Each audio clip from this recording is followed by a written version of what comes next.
Ever find yourself running your hand over a beautifully smooth table or admiring a perfectly crafted piece of furniture?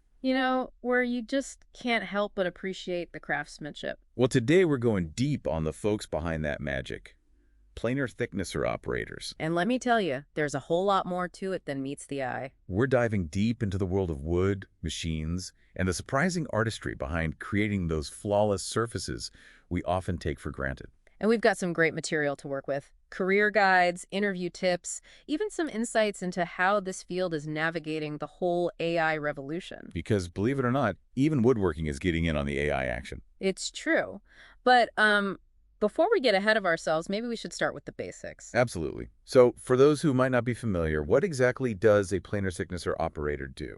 In the simplest terms, they use a specialized machine, a planar thicknesser, to shave down rough lumber into those perfectly smooth, even planks you find in furniture, flooring, all sorts of things. So kind of like a giant super precise sander. That's a good way to put it. But it's not just about sanding, it's about precision. Precision. Yeah, making sure every board is exactly the same thickness with no bumps or dips. Because even a tiny discrepancy can throw off an entire project. I can imagine. I get frustrated when a drawer is even slightly misaligned. Exactly. Now imagine that on a much larger scale. These operators are all about preventing those little frustrations. I'm starting to realize this is a lot more detail-oriented than I initially thought. Oh, absolutely. And speaking of details, the research mentioned something called, get this, snipe. Snipe. What in the woodworking world is snipe? Right. Sounds kind of funny. But trust me, it's no laughing matter for a woodworker. All right, you've got me intrigued. What is it? So snipe is this annoying little issue that can pop up during the planing process. Basically, when you get these unwanted grooves or dips, usually at the beginning or end of a board, right when you think you've got this perfectly smooth surface. Oh, I see. So all that work and then bam, ruined by a snipe. Exactly. And it's one of the biggest challenges for these operators, how to avoid the dreaded snipe. Okay, now I have to know. How do they do that? How do you prevent something that sounds kind of inevitable? Well, it comes down to skill, experience, and really knowing your machine. So it's more than just pushing buttons and pulling levers. Oh, much more. A good operator develops a feel for the wood, how it's reacting to the machine, the grain direction. They're constantly making tiny adjustments to the feed rate, cutting depth, pressure, all while keeping an eye out for any signs of trouble. So like a dance, Yeah. almost, Yeah. but with a very powerful, potentially dangerous partner. That's a great way to put it. And just like a good dance partner, they have to anticipate the wood's movements and adjust accordingly. It sounds like this job requires a unique blend of technical skill and, dare I say, artistry. You're absolutely right. There's a certain intuition that comes with experience, wouldn't you say? Absolutely. A seasoned operator can often tell just by looking at a piece of wood how it needs to be fed through the machine to avoid snipe. Wow, so they develop almost like a sixth sense for it. Exactly. And that kind of expertise is invaluable in this line of work. Fascinating.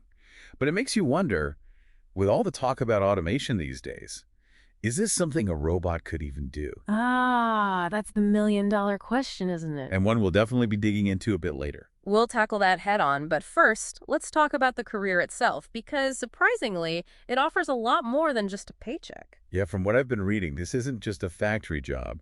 It's a path with some serious potential. You got it. And it all ties back to this idea of craftsmanship and the unique skills these operators bring to the table, or should I say, to the workbench. So let's talk career path. Yeah. What are we talking about here? Well, for starters, job stability. Okay, that's always good. Right. People will always need things made out of wood, so there's always going to be a demand for skilled operators. But it's more than just stability. It's also about variety. Variety. I was picturing more of a same machine, different day kind of vibe. I get where you're coming from, but think about it. Wood is wood, right? But there are so many different types. True. You've got your oaks, your maples, your exotic hardwoods, each one with its own, personality. Exactly. And each one requiring a slightly different approach, different settings on the machine, a different feel from the operator. So there's room for specialization even within this one field. Absolutely. Imagine becoming known as the go-to person for, say, reclaimed wood. Oh, that's cool. Giving new life to old pieces, like restoring antique furniture or something. Exactly. Or maybe you develop a niche working with those really high-end exotic hardwoods, the kind of stuff you see in those glossy design magazines. Okay, now that you're painting a picture, I'm starting to see the appeal. It's not just about making smooth surfaces. It's about becoming a master of your craft. Exactly. And as you master your craft, new opportunities open up. Like what? Well, you could move into a leadership role, become a supervisor, train new hires, manage a team. So even if you start out as a solo artist, there's room to grow into a more managerial role. Absolutely. Or if you're the entrepreneurial type, you could even start your own shop, specialize in custom work. Now we're talking. But how does building a portfolio work for a job like this? Is it like taking pictures of your smoothest planks? You're not wrong. Documentation is key. Think before and after photos of furniture you've restored, close-ups of intricate details, maybe even testimonials from happy customers. It's like you're saying, look, I can make magic happen with a planer thicknesser. Precisely. And in today's job market, standing out is everything. Speaking of which, that reminds me, we were talking about AI earlier. Did you know RoleCatcher actually has tools specifically for people in this field? Really? I thought RoleCatcher was more for like tech jobs and stuff. They've got a wide range of resources, actually. But yeah, they have a whole section dedicated to skilled trades, including planer thicknesser operators. They can help with things like optimizing your resume, finding relevant job openings, even prepping for interviews. Wow, that's really impressive. It's cool to see how technology can be used to support, not just replace, these kinds of traditional crafts. I agree. Technology is a tool, and like any tool, it's all about how you use it. So speaking of technology, I think it's time we address the elephant in the room, automation. Yeah, we can't talk about the future of work without talking about automation. And in a field like this, where precision is paramount, you have to wonder, are robots going to take over? It's the question on everyone's mind, isn't it? Will robots come for the woodworkers? It's the question on everyone's mind, isn't it? Are robots going to show up at the sawmill? You know? It's a valid question, and the answer, like with so many things these days, is it's complicated. Okay, so walk me through it. Well, on one hand, yeah, automation is changing the woodworking industry, especially in those big factories that churn out furniture by the truckload. Robots are great at that kind of repetitive work, where everything needs to be exactly the same. Makes sense. Robots love consistency. Exactly. But here's the thing about wood. Every single piece is different. The grain, the density, even those little knots and imperfections, it's all unique. And that's where humans, with their ability to adapt and adjust, still have the upper hand. So those little imperfections are actually a good thing, at least when it comes to job security. You could say that. Robots thrive on predictability, and wood is anything but predictable. It's like those CAPI-TCH tests online, where you have to click on all the pictures of stop signs or whatever to prove you're not a robot. Yes, exactly. Even the most advanced AI struggles with those organic, irregular shapes. And wood, being a natural material, is full of them. So you're saying there are still some things robots just can't replicate? At least not yet. That's reassuring. But it also makes you wonder, what does the future hold for planer thicknesser operators? If it's not robots taking over completely, what's the outlook? I think it's less about replacement and more about collaboration. Collaboration. Humans and robots working side by side. Precisely.